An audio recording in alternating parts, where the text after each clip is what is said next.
এখন আমরা a good reader class 7 চ্যাপ্টারটির 6.3-তে যে একটি টেক্সট রয়েছে সেটি পড়ব। Now read the article on antelope and the conversation between Rodosi and Kanko that follows. অর্থাৎ রোদোসি এবং কাঙ্কোর মধ্যে যে ডায়লগটি অ্যান্টিলোপের উপর রয়েছে সেটি আমরা দেখব। দেখো এখানে একটি ছবি রয়েছে, তারা ছবিতে দেখাচ্ছে এখানে অ্যান্টিলোপের ছবি। তো চলো আমরা টেক্সটটি এবং ডায়লগটি পড়ে দেখি সেখানে কি বলা হচ্ছে। Antelope. The term antelope is used to refer to many species of even-toed ruminants that are local to many countries in Africa and Eurasia. অর্থাৎ অ্যান্টিলোপ এই শব্দটি ব্যবহার করা হয় এমন অনেক প্রজাতিকে বোঝাতে যেগুলা আফ্রিকা এবং ইউরো এশিয়ার দেশগুলোতে স্থানীয় কোনো প্রাণীকে বোঝাতে এটা ইউজ করা হয়। Talking about the antelope সম্পর্কে বলতে হলে its horns are the most interesting parts. এই শিংগুলাই হচ্ছে সবচেয়ে মজার অংশ। The size and shape of antelope's horns vary greatly. অ্যান্টিলোপের আকার এবং গঠন দারুণভাবে ব্যাপকভাবে পার্থক্য হয়, একটার সাথে একটা অনেক পার্থক্য থাকে। If escape is not an option, antelopes are capable of fighting back.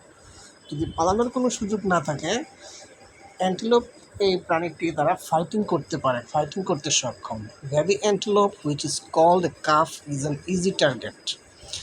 অ্যান্টিলোপের বাচ্চা যেগুলা শাবক, যেগুলোকে কাফ বলা হয়, শাবক বলা হয়, এরা খুব সহজেই টার্গেটে পরিণত হয়।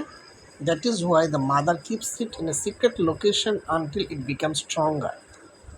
এই কারণে এর মা একে একটা গুপ্ত জায়গায় লুকিয়ে রাখে যতক্ষণ না পর্যন্ত এটি শক্তিশালী হয়। It uses it's horns to fight against the lion which lives in hard. তো এটি শিংকে ব্যবহার করে সিংহের বিরুদ্ধে যুদ্ধ করার জন্য, যারা পাল আকারে থাকে, তারা মানে সবাই একসাথে ঘোরাফেরা করে। It is difficult to determine how long অ্যান্টিলোপস lived in the wild. এটা বের করা খুব কঠিন যে কতদিন তারা বনে জীবনযাপন করতো, বন্য জীবনযাপন করতো। Antelopes eat tree shoots, leaves, plants, grasses and flowers. অ্যান্টিলোপরা খায় গাছের শাখা প্রশাখা, পাতা, চারা গাছ, ঘাস, ফুল, এগুলা। A number of subspecies are endangered. বেশ কিছু প্রজাতি এই প্রজাতির অন্তর্ভুক্ত বেশ কিছু প্রাণী আজ বিপদাপন্ন। Many species of antelope are imported to other parts of the world. অ্যান্টিলোপের বেশ কয়েকটা প্রজাতি পৃথিবীর অন্য প্রান্তে, বিশেষ করে আমেরিকাতে পাচার করা হয়ে থাকে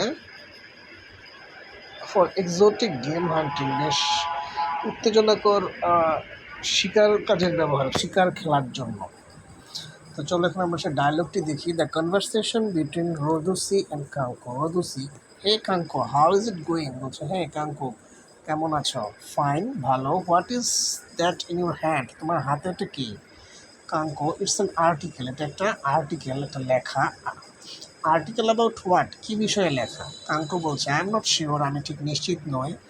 I have been trying to understand what it is about but no luck so fur.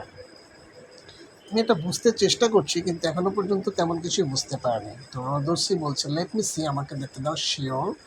রোদোসি talks about something called antelope. এটা অ্যান্টিলোপ সম্পর্কে কথা বলছে। তো কাঙ্কো জিজ্ঞেস করছে, what is an antelope? Antelope কি? Rodosi: it's some kind of animal I think. আমার ধারণা এটা কোনো এক প্রকারের প্রাণী। Kanko: how did you guess it? তুমি কীভাবে এটা অনুমান করলে? রোদোসি বলছে, লুক, দেখো, ইন দ্য সেকেন্ড প্যারাগ্রাফ, দ্বিতীয় প্যারাগ্রাফে, there is a sentence about its food habit. এর খাদ্যাভ্যাস সম্পর্কে একটা বাক্য রয়েছে। It eats food so it will be an animal. এটা খাবার খায়, তাই এটা অবশ্যই একটা প্রাণী হতে পারে। কাঙ্কো বলছে, right, wait, look at the fifth sentence. Kanko বলছে, ঠিক আছে, দেখো, পঞ্চম বাক্যটি দেখো। They have babies. তাদের বাচ্চা কাচ্চা থাকে, শিশু থাকে। Baby antelope is called calf. একটা বেবি অ্যান্টিলোপকে, মানে অ্যান্টিলোপের বাচ্চাগুলোকে বলা হয় কাফ, একটা শাবক। And lions and other predators hunt them. এবং সিংহ এবং অন্যান্য মাংসাশী প্রাণীরা, পরজীবী প্রাণীরা তাদেরকে শিকার করে। তো রোদোসি বলছে, yeah, the baby cow is called calf but it is not about cow. এদের বাচ্চাকে কাফ বলা হয়, শাবক বলা হয়, কিন্তু এগুলো গরু নয়। Let's find out whether it lives. চলো দেখি এটা কোথায় বাস করে। এখানে বলা হয়েছে গরুর সাথে বলা হয়েছে কেন? কারণ গরুর বাচ্চাকেও কাফ বলা হয়, বাছুর যেটা সেটাকেও কাফ বলা হয়, কিন্তু অ্যান্টিলোপের বেলা কাফ মানে এটা ঠিক বাছুর বোঝাবে না, অ্যান্টিলোপের বাচ্চা বা ছোটো অ্যান্টিলোপকে বোঝাবে। কাঙ্কু বলছে we don't know anything about it, আমরা এ সম্পর্কে কিছুই জানি না। হাউ ডু ফাইন্ড আউট, আমরা কীভাবে খুঁজবো? রোদোসি বলছে ফার্স্টলি, প্রথমে we can find out the word live, আমরা লিভ শব্দটির অর্থ বের করতে পারি। Then read that full sentence if there it is or not, তারপর পুরো বাক্যটা পড়ে দেখবো এটি সেখানে আছে কি নেই। Kanko the word live isn't used here, না এখানে লিভ শব্দটি নেই। Now what can you do, এখন আমরা কী করবো? তো রোদোসি বলছে read again the first and last line, প্রথম বাক্যটি এবং শেষ বাক্যটি আবার পড়ো।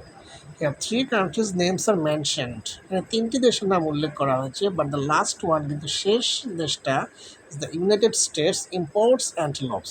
বলা হচ্ছে ইউনাইটেড স্টেটস, যেটাকে আমরা আমেরিকা বলে চিনি, তারা অ্যান্টিলোপ আমদানি করে। So it is not it's living place, তাই এটা আমেরিকায় থাকতে পারে না। যেহেতু এটা আমেরিকা অন্য দেশ থেকে আমদানি করে, তাই অ্যান্টিলোপ আমেরিকার বাসস্থান নয়। The first two are likely to be, প্রথম দুটো হতে পারে। Kanko but why is this paragraph written, কিন্তু এই প্যারাগ্রাফটি কেন লেখা হয়েছে? Rodosi if there was a picture of it or headline of this paragraph we could easily understand. আচ্ছা, যদি এর কোনো ছবি থাকতো অথবা একটা প্যারাগ্রাফের শিরোনাম থাকতো, হেডলাইন, আমরা খুব সহজে বুঝতে পারতাম। বাট নাও, কিন্তু এখন to find out this we have to read it carefully, কিন্তু এখন আমাদেরকে এটা বের করতে হলে খুব সাবধানে পড়তে হবে, সতর্কতার সাথে পড়তে হবে। Kanko one thing I noticed in the last part, লাস্টের অংশে আমি একটা জিনিস খেয়াল করলাম, নাওয়াডেজ ইট ইজ এন্ডেঞ্জার্ড, এখন বর্তমানে এটি প্রায় বিপদাপন্ন, বিপদগ্রস্ত। I think it would be an awareness increasing report about antelope, আমার মনে হচ্ছে এটা অ্যান্টিলোপের সম্পর্কে সচেতনতা বৃদ্ধিমূলক একটা লেখা, একটা রিপোর্ট। রোদোসি মোস্ট প্রবাবলি হতে পারে, but this article also does not explain properly, কিন্তু এই আর্টিকেলটাতেও পুরোপুরি ব্যাখ্যা নেই। But now I am quite curious about it, কিন্তু আমি এখন এটি নিয়ে বেশ আগ্রহী এবং কৌতূহলী। কারণ we can ask our teacher about it tomorrow, আমরা কালকে আমাদের টিচারকে এ সম্পর্কে জিজ্ঞেস করতে পারি। Rodosi okay, see you tomorrow then, bye, ঠিক আছে, কাল দেখা হবে, বাই বাই। তো এই হচ্ছে আমাদের অনুবাদটি, তোমরা এটা একবারে বুঝতে না পারলে কয়েকবার শুনতে পারো, আশা করি বুঝতে পারবে।